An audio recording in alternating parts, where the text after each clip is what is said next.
आज के इस वीडियो में हम लोग स्टार्ट करने वाले हैं एक नया चैप्टर जिसका नाम है एप्लीकेशन ऑफ इंटीग्रल्स। उसके लिए कुछ कॉन्सेप्ट्स आपको ज़रूरी समझने होंगे और आज के वीडियो उससे ही रिलेटेड है। यानी कि आज के वीडियो में आपको equation of circle, equation of parabola और उसके साथ साथ इक्वेशन ऑफ एलिप्स समझने के लिए हेल्प होगी। तो यहाँ पर सबसे पहले स्टार्ट करते हैं हम लोग इक्वेशन ऑफ सर्कल से। तो सबसे पहले आपको ये याद करना होगा कि इक्वेशन ऑफ सर्कल है क्या। वो ये है कि x माइनस एच का whole square plus y minus K का whole square is equals to a का स्क्वायर।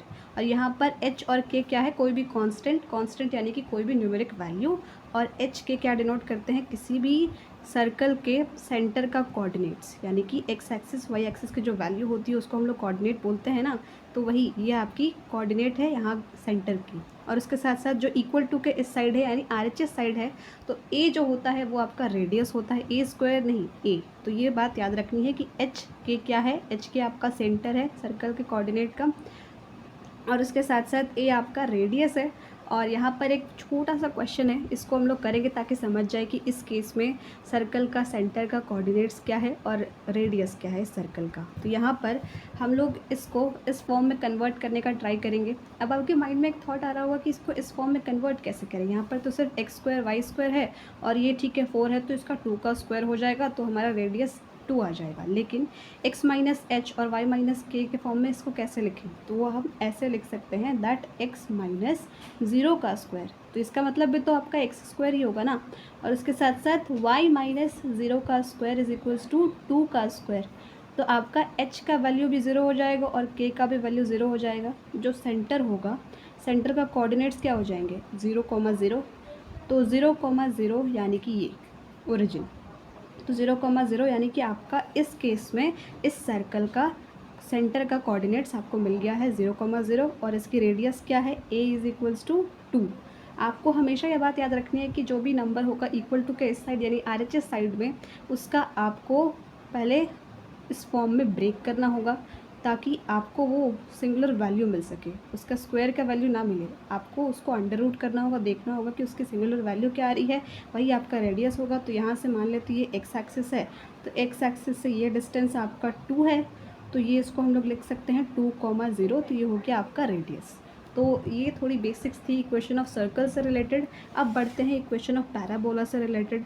इस इक्वेशन में आपको ज़्यादा कुछ याद नहीं करना है, आपको बस ये जो जितने ग्राफ्स आपको गिवन है वो याद होने ज़रूरी हैं कि किस केस में कैसा ग्राफ बनता है।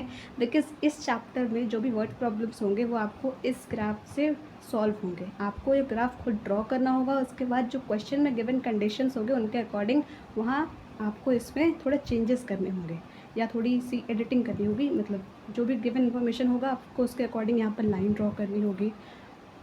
तो वो हम लोग आगे क्वेश्चंस में देखेंगे, बट फिलहाल आपको ये जो चारों ग्राफ हैं और उनके साथ इनके इक्वेशंस आने चाहिए। याद होना चाहिए कि अगर वाई स्क्वायर की वैल्यू आपकी 4ax है तो वो ग्राफ आपका ऐसे बनेगा। वाई स्क्वायर की वैल्यू अगर -4ax है तो वो ग्राफ जस्ट इस साइड बन जाएगा, इसका बस साइड चेंज होगा। अगर एक्स स्क्वायर की वैल्यू है 4ay तो आपका वो ग्राफ ऐसे बनेगा, और एक्स स्क्वायर की वैल्यू अगर माइनस में है तो ग्राफ ऐसे बनेगा।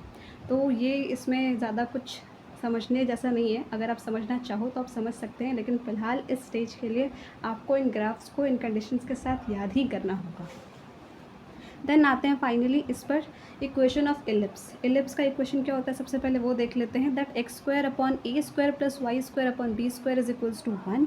और यहाँ पर आपको दो कंडीशन आती हैं कि अगर आपका ए का वैल्यू बी से बड़ा है तो आपका ग्राफ कैसे बनेगा, कुछ ऐसा बनेगा, यानी कि आपको ये शेप बनानी होगी।